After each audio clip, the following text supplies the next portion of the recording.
So, ayan, magandang araw po sa lahat, sa ating mga nagsusubaybay sa ating mga vlog for today. So, ayan guys, nakita nyo ang aking mga, ginawang mga basahan na, lately na pinakita ko. Ito, nakikita nyo sa video, yan, yung mga ginawa kong basahan. So, konti pa lang yan, nasa 20 pieces. So, yung mga ibang batch na nagawa ko na, naipadala ko na sa mga, kinuha na ng mga nag-order sa akin.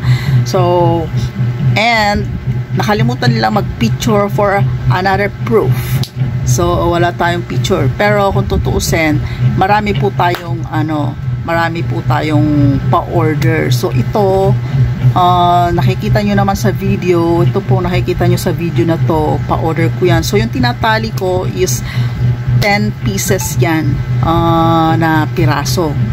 Na na pa-order ko. Pero kulang pa yan kasi ang nag-order po is 40. Isang tao lang po yun. So, meron na naman po nag-order ng 20. So, isang tao rin yun. So, ilan na? 60. So, another 10. Meron na naman nag-order ng isang 10. So, another 10. So, ilan na? 70. So, nakagawa na ako ng 20. Ayan, nakagawa na ako ng 20. So, kulang pa ng 30 pieces. So, ayan, tsaga-tsaga na naman tayo uli sa paggawa ng mga basahan. Kasi ito lang naman talaga ang pinagkakakitaan natin dito sa bahay. So, maliban sa pagbablog. Ayan, di ba? Kaya, sa mga supporter ko dyan, sa walang sawang nanonood ng aking mga video, maraming salamat sa inyong lahat. Sa inyong walang sawang suporta.